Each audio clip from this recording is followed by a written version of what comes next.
Hello students, welcome to my channel easy learning accounts. आज की इस वीडियो में हम बैंक रिकंसिलिएशन स्टेटमेंट को ही आगे बढ़ाएंगे।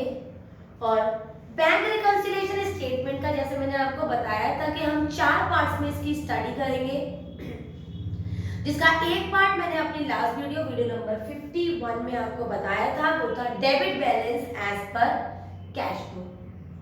आज पढ़ेंगे credit balance as per cash book, जिसको हम overdraft balance as per cash book भी कहते हैं, और जो कि हमारा अनफेवरेबल बैलेंस भी होता है। एज पर कैश बुक से क्वेश्चन की स्टार्टिंग हुई है, तो फॉर्मेट वही होगा जो मैंने अपनी लास्ट 2 वीडियोस से पहले आपको फॉर्मेट पढ़ाया था। In the video of preparation of bank reconciliation statement, जो पॉइंट्स ऐड में लिखवाए थे वो सारे ऐड में ही रहेंगे, और जो पॉइंट्स माइनस में बताए थे वो सारे विद रीजन मैंने आपको बताए थे, और वो सब माइनस में ही जाएंगे। बस एक छोटा सा अंतर होगा जो हमने लास्ट कॉन्सेप्ट को इस कॉन्सेप्ट से डिफरेंशिएट कर देगा, और वो है, देख लेते हैं। हम पढ़ रहे हैं overdrafting balance as per cash book, जिसको हम क्रेडिट बैलेंस भी कहते हैं। अनफेवरेबल बैलेंस है, ये बात हम जान चुके हैं कि अगर starting balance as per cash book से हुई है तो उसकी एंडिंग हमेशा एज पर पासबुक से होगी। वो ओवरड्राफ्ट है या फिर फेवरेबल है, ये डिपेंड करेगा कि हमारा आंसर क्या आया है। अगर आंसर की बैलेंसिंग हमारे पास ऐड में ज्यादा होगी तो आंसर फेवरेबल होगा, और अगर हमारी बैलेंसिंग माइनस में ज्यादा होगी तो वही आंसर अनफेवरेबल होगा। राइट, अब हम फॉर्मेट देख लेते हैं। Bank reconciliation statement as on, क्योंकि ये पर्टिकुलर डे का बनता है। Credit balance as per cash book, और इसकी अमाउंट माइनस में जाएगी। बाकी जो आइटम्स हमने ऐड में पढ़े थे उसमें से देखते हैं तो वो ऐड में लिखेंगे, और जो आइटम्स फॉर्मेट में मैंने आपको माइनस में बताए थे उसमें से कोई वैल्यू हमें दिख जाती है तो हम उसको माइनस में लिखेंगे, और माइनस में लिखने के बाद दोनों साइड ऐड करेंगे।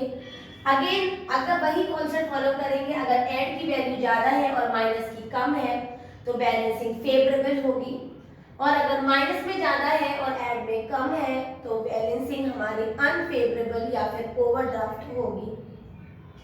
सेम कॉन्सेप्ट लगभग हमने यूज किया जो हमने अपनी लास्ट वीडियो में सीखा था, बस एक ही डिफरेंस है कि वो debit balance as per cash book था और उसकी बैलेंसिंग हमने ऐड में लिखी थी, और इसकी बैलेंसिंग हमने माइनस में लिखी है। अब एक न्यूमेरिकल करेंगे ताकि ये कॉन्सेप्ट भी हमारा अच्छे से क्लियर हो जाए।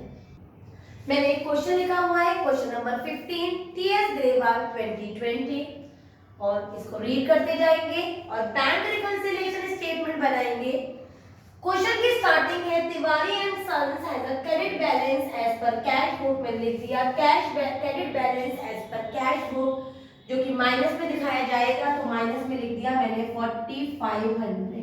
राइट, बैलेंस लिखने के बाद हम एक एक डिफरेंस को चेक कर लेते हैं। पहला point, a cheque of ₹5000 drawn in favor of Manohar has not been presented for payment। तो जब हम चेक ड्रॉ करते हैं या इशू करते हैं तो तुरंत ही उसके अमाउंट को कैश बुक से क्रेडिट कर देते हैं कि ये अमाउंट हमने किसी को दे दिया, लेकिन अभी वो प्रेजेंट नहीं हुआ है बैंक में for presentation for payment. That means passbook से अभी पेमेंट नहीं कटा है, तो ये अमाउंट आ जाएगा हमारा ऐड में, क्योंकि पासबुक यहाँ पर बढ़ गई है। तो यहाँ पर लिखेंगे चेक ड्रॉन लिख लो बच्चों, या इश्यू लिख लो, बात एक ही है।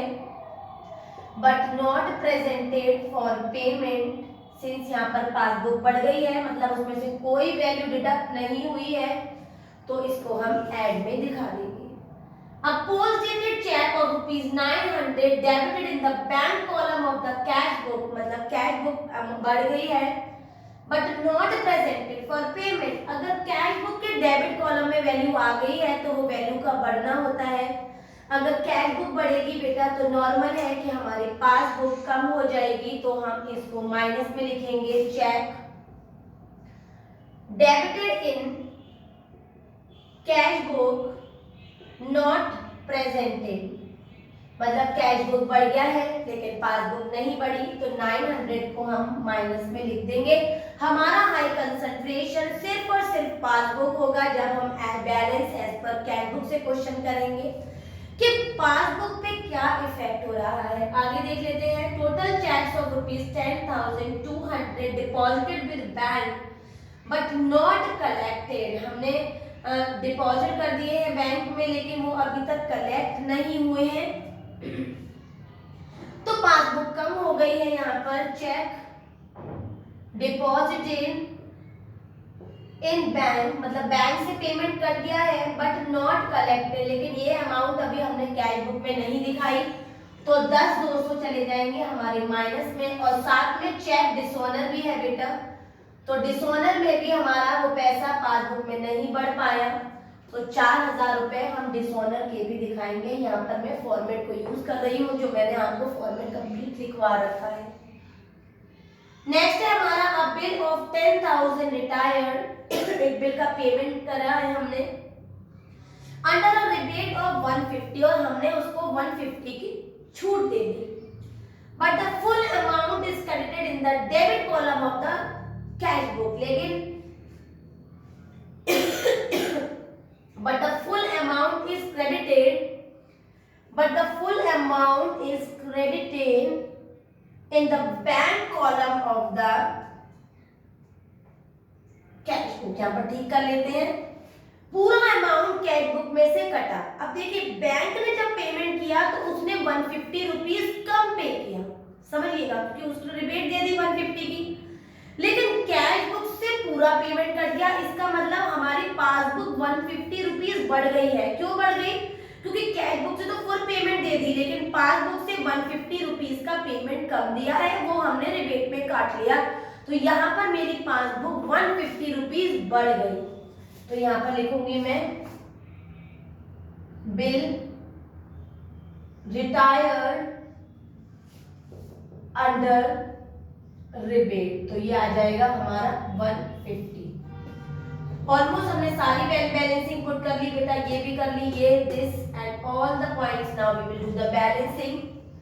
बैलेंसिंग करेंगे बेटा, ये आ जाएगा 5150 सॉरी, और इधर एडिशन करूंगी तो ये हो जाएगी 4500 प्लस 900 प्लस हो जाएगा हमारा 14200 14 200 900 और ये आ गया 40 500 0 9 10 11 12 14 15 16 का 6 क्या लिया है 1, ये आया 5 और ये आ गया 5। 55600 में से जब मैं 5150 को डिडक्ट करूंगी 55600 में, और जब मेरी वैल्यू आ जाएगी 5 में से बच गया 4 और ये हो जाएगा 50 450। अब ध्यान से देखिएगा बच्चों, ऐड में हमारे पास है 5150 और निगेटिव में मतलब माइनस में हमारे पास 55600। इसका मतलब हमारे पास माइनस बैलेंस है, मतलब हमारे पास ओवरड्राफ्टिंग ही बैलेंसिंग है, तो बैलेंसिंग हो जाएगी हमारी debit balance as per passbook, क्योंकि debit balance as per passbook हमेशा ओवरड्राफ्टिंग होती है, तो स्टार्टिंग ओवरड्राफ्ट से किया है तो एंडिंग भी ओवरड्राफ्ट से होगी। और बेटा ये हमारी वैल्यू आ जाएगी 50 450 और इस तरह से वैल्यू लिखकर हम इसकी बैंक रिकंसिलिएशन स्टेटमेंट को फिनिश कर देंगे। एक बार ध्यान से देख लीजिए, हमने चेक इशू की अमाउंट ऐड में लिखाया, रिबेट मिली थी तो हमारी पासबुक बढ़ गई थी, उसमें से 150 रुपीज कम गए थे तो वो मैंने ऐड में दिखा दिया। चेक डेबिटेड, हमने चेक डेबिट कर दिया था, कैश बुक बढ़ गई थी लेकिन मेरी पासबुक कम हो गई थी, मैंने माइनस में दिखाया। चेक डिसऑनर और deposit but not yet collected हमेशा माइनस में आते हैं, वो दिखा दिया। बैलेंसिंग करा, ऐड किया, ऐड में कम था माइनस में ज्यादा था तो ओवरड्राफ्टिंग बैलेंसिंग आई। और याद रखना कि पासबुक की जब डेबिट बैलेंसिंग होती है तो वो ओवरड्राफ्टिंग ही होती है, इसलिए मैंने एंडिंग किया debit balance as per passbook और बैलेंसिंग मैंने माइनस में दिखाया। इस तरह से हमने पढ़ा credit balance as per cash book, जिसको हम ओवरड्राफ्ट बैलेंस या फिर अनफेवरेबल बैलेंस भी कहते हैं।